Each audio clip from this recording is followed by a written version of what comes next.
आदिवासी एक समान, एक तीर एक कमान। आदिवासी एक समान। भाइयों और बहनों,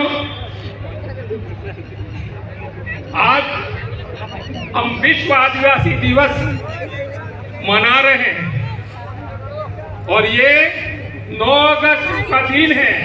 वो यूएन ने विश्व आदिवासी दिवस मनाने के लिए आदिवासियों को दिया है। आदिवासियों को इसलिए क्या यूएन ने ये सोचा कि पर्यावरण को बचाना है, मानवता को बचाना है, तो आदिवासी को बचाना बहुत जरूरी है। उसके लिए आदिवासी दिवस मनाया गया। मैं कहना चाहता हूं कि आज देश के अंदर आदिवासियों के जिस तरह से अत्याचार हो रहे हैं, अन्याय हो रहा है, ये पूरा षड्यंत्र पूर्वक हो रहा है। और ये देश में जो कर रहे हैं वो उपकरण जो नरेंद्र मोदी और अमित शाह जो गृह मंत्री हैं, वो मिल करके इस देश में ये हमारे आदिवासियों को मेहनत कर एसटी, एसटी, ओबीसी और माइनॉरिटी को इनको शरणपूर्वक इनको अत्याचार और न्याय करने के लिए उनके ऊपर षड्यंत्र चल रहा है। और हमने देखा पूरे देश के अंदर मणिपुर की जो घटना को लेके हमारी बहनों के ऊपर जो नंगे झंडे घुमाया गया, जुलूस निकाला गया और वो ऐसी जगह हाथ लगा रहे थे। बड़ी शर्मनाक बात है, बात करते हुए हमको रोना आता है। लेकिन देश के हुक्मरान आज तक एक शब्द नहीं बोला और 3 महीने हो गए। तो मैं कहना चाहता हूं नरेंद्र मोदी और अमित शाह तो गूंगे बन गए हैं, बहरे बन गए हैं, उनको सत्ता पे बने रहने का कोई हक नहीं है। लेकिन इस देश की जो राष्ट्रपति है द्रौपदी मुर्मू और जो राज्यपाल है, वो जो अत्याचार और अन्याय हो रहा है वो क्यों देख रहे हैं? क्यों मणिपुर सरकार को बर्खास्त नहीं किया? क्यों नरेंद्र मोदी को हटाना चाहिए कि नहीं? देश में राष्ट्रपति शासन लगना चाहिए नहीं लगना चाहिए? साथियों, अब इनको देखने का 1 घंटे का भी इंतजार नहीं होना चाहिए। लेकिन ये देश की राजनीति कर रहे हैं और षड्यंत्र हमारे ऊपर अत्याचार किया जा रहा है।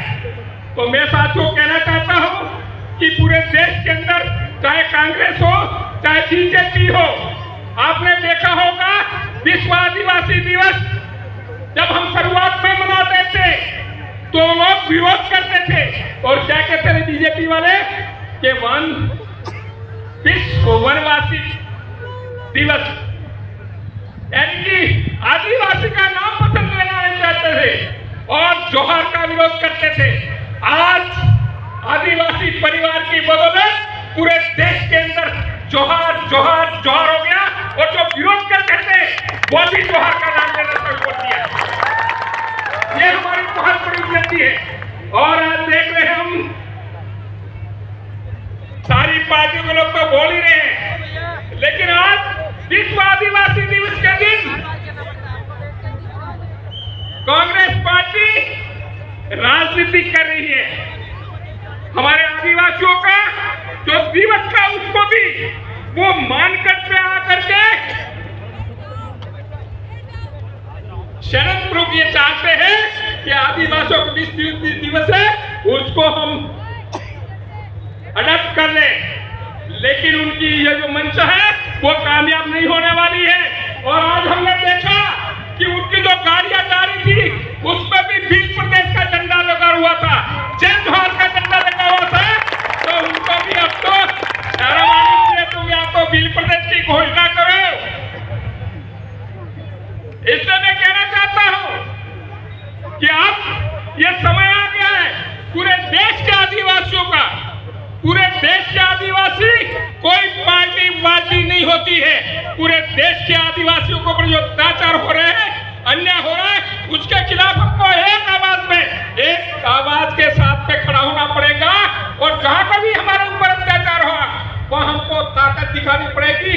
ऐसे एक आह्वान के साथ में आदिवासी नजर आना चाहिए। और ये जो कोशिश कर रहे हैं, मैं आपको ये इस तरह के करके मैं आह्वान इसलिए करना चाहता हूं कि देश में मानवता को बचाना है। जब मानवता को बचाना है तो इस देश का मूल मालिक है कौन है? आदिवासी है। तो आदिवासी की जब मूल मालिक है तो उसकी जिम्मेदारी ज्यादा हो जाती है कि इस तरह के जो अत्याचार है उस पर को कैसे रोकना है।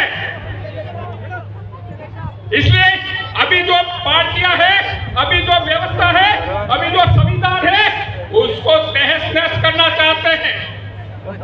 इस संविधान को खत्म करना चाहते हैं कांग्रेस और बीजेपी दोनों की मिलीभगत से। और जब संविधान के अंदर दे दिया है, जो सभी हमको हक अधिकार दिए हुए, उसकी पालना नहीं करना चाहते।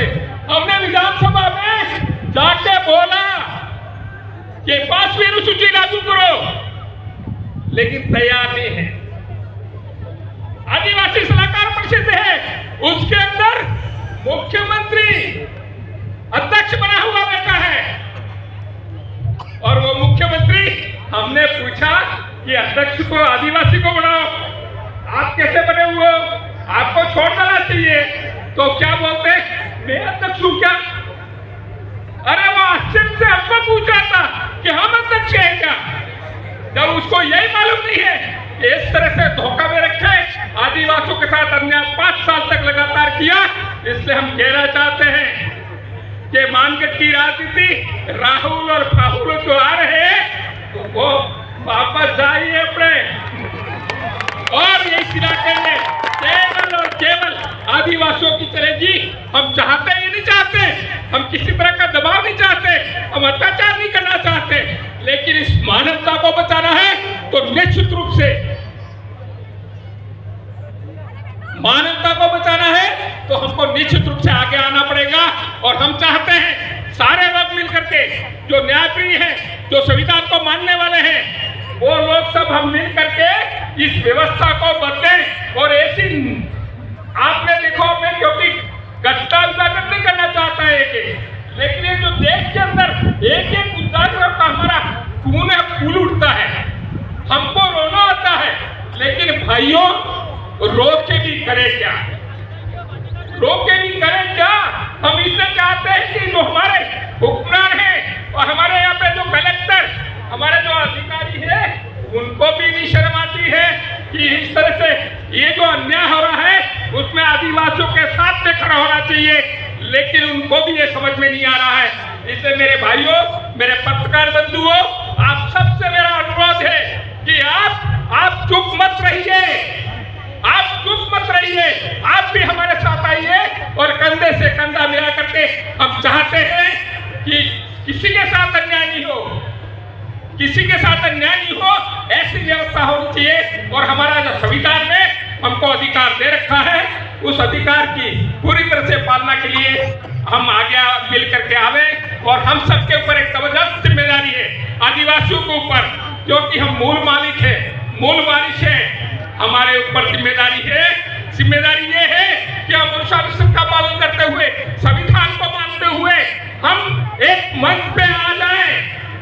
हम एक मंच पे आकर के निश्चित रूप से हम एक मिसाल कायम करनी पड़ेगी। और मेरे भाइयों, मैं आप सबसे विनती करता हूं, निवेदन करता हूं कि आप इस मंच के माध्यम से अब हमारे पास में, अब हमको जो मार रहे हैं, उस मार रहे हैं तो अब दूसरा चारा नहीं है। इसलिए हम एक हो जाइए और किंतु परंतु नहीं करके केवल और केवल हमको संगठित होकर संघर्ष करना है। यही बात करके मेरी बात खत्म करता हूँ। जय जोहार, धन्यवाद। एक बार नारा बोल देता हूँ मैं, जय जोहार का नारा है, भारत देश हमारा है। अरे इतना पंडाल में दिल्ली तक आवाज जाना चाहिए, मानगढ़ वाला तो सुन ही लेगा।